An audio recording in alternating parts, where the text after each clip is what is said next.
ನಮಸ್ತೆ, ನಾನು ನಿಮ್ಮ ಸೂರ್ಯನಾರಾಯಣಾಚಾರ್ಯ ಗುರುಜಿ. ಈ ವಿಡಿಯೋನ ಸಬ್ಸ್ಕ್ರೈಬ್ ಮಾಡಿ, ಶೇರ್ ಮಾಡಿ, ಲೈಕ್ ಮಾಡಿ.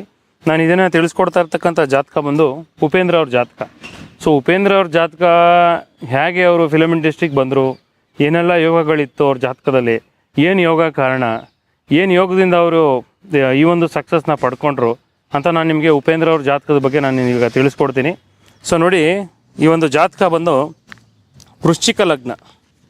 ವೃಶ್ಚಿಕ ಲಗ್ನ ಜಾತಕ. ಇವರ ರಾಶಿ ಬಂದು ಕರ್ಕಾಟಕ ರಾಶಿ. ಸೊ ವೃಶ್ಚಿಕ ಲಗ್ನ, ಕುಜ ಏನು ಮಾಡ್ತಿದ್ದಾನೆ, ಲಗ್ನದಿಂದ ದಶಮ ಸ್ಥಾನಕ್ಕೆ ಬಂದಿದ್ದಾನೆ. ಅಂದರೆ ಲಗ್ನಾಧಿಪತಿ ಲಗ್ನದಿಂದ ದಶಮ ಸ್ಥಾನಕ್ಕೆ ಬರೋದು ತುಂಬ ಒಳ್ಳೆಯದು. ಇದೊಂದು ರೀತಿ ರಾಜಯೋಗ ಅಂತ ಹೇಳ್ತೀವಿ. ಯಾಕಂದರೆ ಕೇಂದ್ರ ಸ್ಥಾನದಲ್ಲಿ ಇರೋದು ಒಂದು ಪ್ಲಸ್ ಪಾಯಿಂಟು. ಇನ್ನೊಂದು 10ನೇ ಮನೆಯಲ್ಲಿ ಬರೋದ್ರಿಂದ ಇನ್ನೂ ಒಂದು ಶುಭ ಫಲ ಇದು. ಆ್ಯಕ್ಚುಲಿ ಅದು ಸಿಂಹರಾಶಿಲಿದೆ. ಕುಜ ಸಿಂಹರಾಶಿಲಿ, ಸಿಂಹರಾಶಿ ಅಂದರೆ ಬೆಂಕಿ ಸ್ಥಾನ, ಅಗ್ನಿ ರಾಶಿ ಇದೆ. ಆ್ಯಕ್ಚುಲಿ ಕುಜ ಒಂದು ಅಗ್ನಿಗ್ರಹ. ಅಗ್ನಿ ರಾಶಿಯಲ್ಲಿ ತುಂಬ ಅತ್ಯುತ್ತಮವಾದ ಫಲಗಳನ್ನ ಕೊಡ್ತವೆ. ತುಂಬ ಒಂದು ಸ್ಟ್ರಾಂಗೆಸ್ಟ್ ಕರಿಯರ್ನ ಬಿಲ್ಡ್ ಮಾಡಿಕೊಡುತ್ತೆ ಅಂತ ಕ್ಯಾಲ್ಕುಲೇಷನ್. ಸೊ ಇದೇ ಕುಜನ ಜೊತೆ ಇಲ್ಲಿ ಏನಾಗ್ತದೆ ಅಂತಂದರೆ, ಗುರು ಇದ್ದಾನೆ. ಕುಜನ ಜೊತೆ ಗುರು ಇರೋದ್ರಿಂದ ನಾನು ಈ ಹಿಂದೆ ತಿಳಿಸ್ಕೊಟ್ಟಂಗೆ ಕುಜ ಮತ್ತು ಗುರು ಇದ್ದರೆ ಗುರು ಆದಿತ್ಯ ಯೋಗ ಆಗುತ್ತೆ. ಜಾತಕದಲ್ಲಿ ಗುರು ಆದಿತ್ಯ ಯೋಗ ಬಹಳ ದೊಡ್ಡದು. ಯಾಕೆ ಅಂತ ಹೇಳಿದ್ರೆ ನೋಡಿ, ಗುರು ಇವ್ರಿಗೆ ಪಂಚಮಾಧಿಪತಿ, ಇವ್ರಿಗೆ ಲಗ್ನಾಧಿಪತಿ ಕುಜ.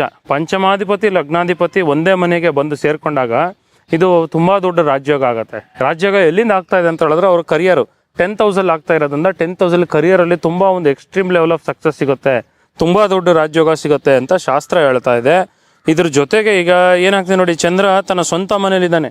ನವಮಾಧಿಪತಿ ನವಮ ಸ್ಥಾನದಲ್ಲಿದ್ದರೆ ಅದೃಷ್ಟ ತುಂಬ ಚೆನ್ನಾಗಿರುತ್ತೆ. ಯಾವುದೇ ಕಾರಣಕ್ಕೂ ಅವ್ರಿಗೆ ಅದೃಷ್ಟ ಕೈ ಕೊಡಲ್ಲ.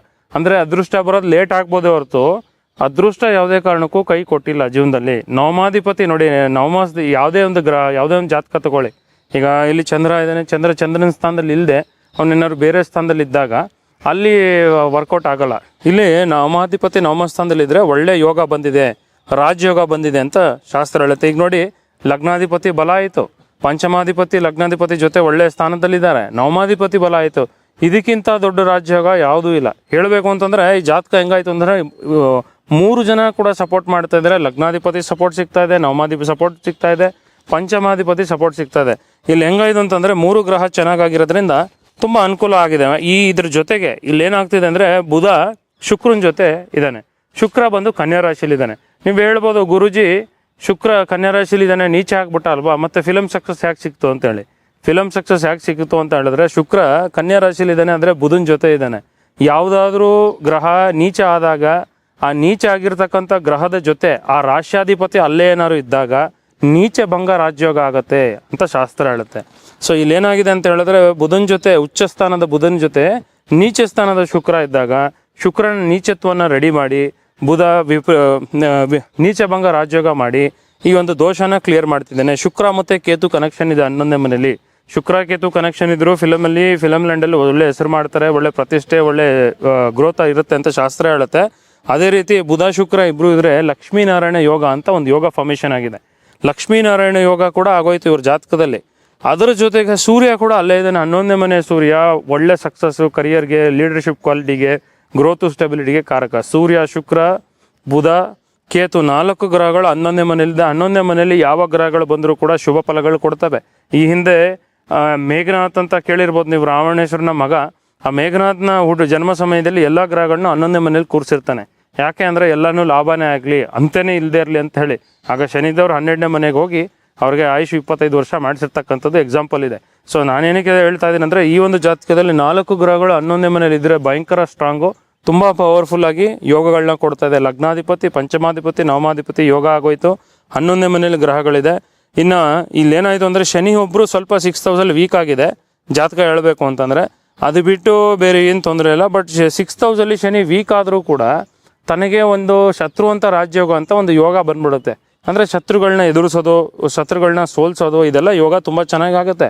ಬಟ್ ಶನಿ ವೀಕ್ ಆಗೋದ್ರೆ ಇವ್ರಿಗೆ ಏನಾಗುತ್ತೆ ಅಂತಂದರೆ, ಸ್ವಲ್ಪ ಎಫರ್ಟ್ಸು ಎಷ್ಟು ಹಾಕಿದ್ರು ಕೂಡ ಸ್ವಲ್ಪ ಇನ್ನಷ್ಟು ಎಫರ್ಟ್ಸ್ ಹಾಕುವಂಥ ಒಂದು ಯೋಗ ಆಗುತ್ತೆ. ಅದು ಬಿಟ್ಟು ಇನ್ನು ನವಾಂಶ ಕುಂಡಲಿ ನೋಡಿ, ಸೂರ್ಯ ಲಗ್ನದಲ್ಲಿದ್ದಾನೆ. ಲಗ್ನದಲ್ಲಿ ಸೂರ್ಯ ಇದ್ದಾಗ ಲೀಡರ್ಶಿಪ್ ಕ್ವಾಲಿಟಿ ಆಗಲಿ, ಇವ್ರಿಗೆ ಸೂರ್ಯನಂಥ ಗುಣ ಬರುತ್ತೆ. ಸೂರ್ಯನಂಥ ಗುಣ ಅಂತಂದರೆ ಇವರು ಎಲ್ಲ ರೀತಿ ಒಂದು ಲೀಡರ್ಶಿಪ್ ಕ್ವಾಲಿಟಿ ವಹಿಸ್ಕೊಳ್ಳೋದು, ಬೇರೆಯವ್ರಿಗೆ ಸಪೋರ್ಟ್ ಮಾಡೋದು, ಸಹಾಯ ಗುಣ, ಇದೆಲ್ಲ ಬರುತ್ತೆ ಆ್ಯಕ್ಚುಲಿ. ಆ್ಯಂಡ್ ಇದ್ರ ಜೊತೆಗೆ ನವಾಂಶದಲ್ಲಿ ಏನಾಗ್ತದೆ ಅಂತ ಹೇಳಿದ್ರೆ, ಗುರು 11ರಲ್ಲಿದೆ. ನವಾಂಶದಲ್ಲಿ ಗುರು 11ರಲ್ಲಿದ್ದಾಗ ಮನುಷ್ಯನಿಗೆ ಗುರುವಿನ ಒಂದು ಆಶೀರ್ವಾದ ಇರುತ್ತೆ. 11ನೇ ಮನೆ ಗುರುನ ಅರಪತಿ ಯೋಗ ಅಂತ ಹೇಳ್ತೀವಿ. ಅರಪತಿ ಯೋಗ ಅಂತ ಹೇಳಿದ್ರೆ ಏನು ಅಂತಂದರೆ ಎಕ್ಸ್ಟ್ರೀಮ್ ಲೆವೆಲ್ ಆಫ್ ರಿಚ್ನೆಸ್ಸು, ಕೋಟಿಗಟ್ಟಲೆ ಸಂಪಾದನೆ ಮಾಡ್ತಕ್ಕಂಥದ್ದು, ತುಂಬ ಒಂದು ದುಡ್ಡು ಕಾಸೆಲ್ಲ ಒಂದು ನಾರ್ಮಲ್ ಲೆವೆಲಲ್ಲ, ಎಕ್ಸ್ಟ್ರೀಮ್ ಲೆವೆಲಲ್ಲಿ ಸಂಪಾದನೆ ಇರುತ್ತಲ್ಲ ಅಂಥವ್ರಿಗೆ ಅರಪತಿ ಯೋಗ ಅಂತ ಹೇಳ್ತೀವಿ. ಈ ಅರಪತಿ ಯೋಗ ಏನಾಗ್ತಾ ಇದೆ ಅಂತ ಹೇಳಿದ್ರೆ 11ನೇ ಮನೆಯಲ್ಲಿ ಗುರು ಬರ್ತಾ ಇದೆ. 11ನೇ ಮನೆಯಲ್ಲಿ ಗುರು ಬಂದಾಗ ಮನುಷ್ಯನಿಗೆ ತುಂಬ ದುಡ್ಡು ಕಾಸು, ತುಂಬ ಲಕ್ಸುರಿ ವೆಲ್ತ್ನ ಕೋಟಿಗಟ್ಟಲೆ ಸಂಪಾದನೆ ಆಗೋ ರೀತಿ ಮಾಡಿಕೊಡ್ತಾರೆ.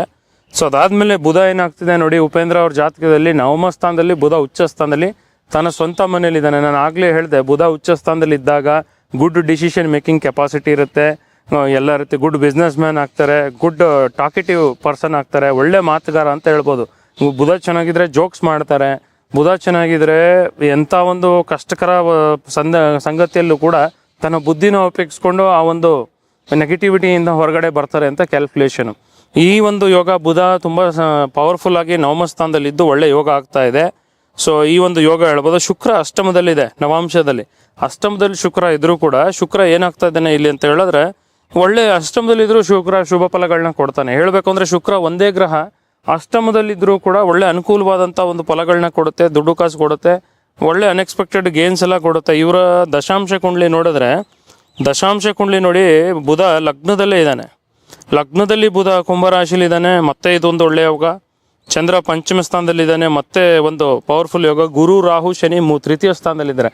ರಾಹು ಮತ್ತು ಶನಿ ತೃತೀಯ ಸ್ಥಾನದಲ್ಲಿದ್ದರೆ ಧೈರ್ಯ, ಪರಾಕ್ರಮ, ಸಾಹಸ, ಪವರು, ಕರೇಜು, ಕಾನ್ಫಿಡೆನ್ಸು ಜಾತಕದಲ್ಲಿ ಎಲ್ಲ ರೀತಿ ಒಂದು ಪವರ್ಫುಲ್ ಆಗಿ ಒಂದು ಯೋಗ ಆಗುತ್ತೆ. ಇವ್ರಿಗೆ ಇನ್ನೊಂದು ದಶಾಂಶ ಕುಂಡಲಿಯಲ್ಲಿ ಬೃಹತ್ ಕರ್ಮ ಯೋಗ ಅಂತ ಒಂದು ಯೋಗ ಇದೆ. ಬೃಹತ್ ಕರ್ಮ ಯೋಗ ಹೆಂಗೆ ಬರುತ್ತೆ? ಬೃಹತ್ ಅಂತಂದರೆ ದೊಡ್ಡದು ಗುರು, ಕರ್ಮ ಅಂತಂದರೆ ಶನಿ. ಬೃಹತ್ ಕರ್ಮ ಯೋಗ ಹೆಂಗೆ ಬರುತ್ತೆ ಅಂತ ಹೇಳಿದ್ರೆ ಶನಿ, ಗುರು ಮತ್ತು ರಾಹು 3 ಜನ ಸೇರಿಕೊಂಡ್ರೆ, ಕೆಲವ್ರು ಹೇಳ್ಬಿಡ್ತಾರೆ ಗುರು ರಾಹು ಸೇರ್ಕೋತಲ್ಲ ಗುರು ಚಂಡಾಳ ದೋಷ ಆಗಲಿಲ್ವಾ ಅಂತೇಳಿ. ಖಂಡಿತ ಇಲ್ಲ. ಗುರು ರಾಹು ಜೊತೆ ಶನಿ ಕೂಡ ಇದ್ದರೆ ಬೃಹತ್ ಕರ್ಮ ಯೋಗ ಅಂತ ಪವರ್ಫುಲ್ ಯೋಗ ಆಗುತ್ತೆ. ಈ ಯೋಗ ಏನು ಮಾಡುತ್ತೆ ಅಂದರೆ ದುಷ್ಟಶಕ್ತಿಗಳನ್ನ ನಾಶ ಮಾಡುವಂಥ ಯೋಗ ಬೃಹತ್ ಕರ್ಮ ಯೋಗ. ಗುರು ರಾಹು ಶನಿ ಇದ್ದರೆ ಯಾರ ಜಾತಕಲ್ಲಿದ್ದರೆ ಅವರು ದುಷ್ಟಶಕ್ತಿಗಳನ್ನ, ನೆಗೆಟಿವಿಟಿನ ಕ್ಲಿಯರ್ ಮಾಡ್ತಾ ಇರ್ತಾರೆ, ಜೀವನದಲ್ಲಿ ಪಾಸಿಟಿವಿಟಿ ಬರೋದಕ್ಕೆ ಹೆಲ್ಪ್ ಮಾಡ್ತಾ ಇರ್ತಾರೆ. ಅಂಥ ಒಂದು ಪವರ್ಫುಲ್ ಯೋಗ ಇವರ ಜಾತಕದಲ್ಲಿ ಆಗಿದೆ. ಸೂರ್ಯ 4ರಲ್ಲಿದ್ದು ದಶಮ ಸ್ಥಾನಕ್ಕೆ ದೃಷ್ಟಿ ಕೊಡ್ತಿದ್ದಾನೆ, ಇದು ಒಂದು ಒಳ್ಳೆ ಯೋಗ ಆಗಿದೆ. ಸೊ ಓವರಾಲ್ ಹೇಳಬೇಕು ಅಂತ ಹೇಳಿದ್ರೆ ಇವರ ಜಾತಕ ಎಲ್ಲ ರೀತಿಯಲ್ಲೂ ಅನುಕೂಲವಾಗೇ ಇದೆ, ಎಲ್ಲೂ ಕೂಡ ಏನೂ ಫಾಲ್ಟ್ ಆಗಿಲ್ಲ. ಮೇನಾಗಿ ಶುಕ್ರ ತುಂಬ ಒಳ್ಳೆ ಸ್ಥಿತಿಲಿರೋದ್ರಿಂದ, ರಾಹುಕೇತುಗಳು ಪವರ್ಫುಲ್ ಆಗಿರೋದ್ರಿಂದ, ಲಗ್ನಾಧಿಪತಿ, ಪಂಚಮಾಧಿಪತಿ, ನವಮಾಧಿಪತಿ ತುಂಬ ಒಂದು ಕಾಂಬಿನೇಷನ್ ಆಗಿರೋದ್ರಿಂದ ಈ ಒಂದು ಲೆವೆಲ್ ಸಕ್ಸಸ್ ಇವರಿಗೆ ಫಿಲಮ್ ಇಂಡಸ್ಟ್ರಿಯಲ್ಲಿ ಸಿಕ್ಕಿದೆ. ಇವರ D10 ಚಾರ್ಟಲ್ಲೂ ಕೂಡ ಶುಕ್ರ ಚೆನ್ನಾಗಿದ್ದಾನೆ, 12ರಲ್ಲಿ ಚೆನ್ನಾಗೇ ಇದೆ, ಒಳ್ಳೆ ಪ್ಲೇಸ್ಮೆಂಟೇ ಇದು. ಈ ಬುಧ ಚೆನ್ನಾಗಿದೆ, ಎಲ್ಲ ಗ್ರಹಗಳು ಚೆನ್ನಾಗಿರೋ ಅನುಕೂಲವಾಗಿರೋದ್ರಿಂದ ಇವ್ರಿಗೆ ಒಂದು ಕರಿಯರ್ಲಿ ಸಕ್ಸಸ್ ಸಿಕ್ಕಿದೆ ಅಂತ ನಾನು ನಿಮಗೆ ತಿಳಿಸ್ಕೊಡ್ಬೋದು. ಇನ್ನಷ್ಟು ವಿಷಯಗಳನ್ನ ನಾನು ತಿಳಿಸ್ಕೊಡ್ತೀನಿ. ನಮಸ್ತೆ.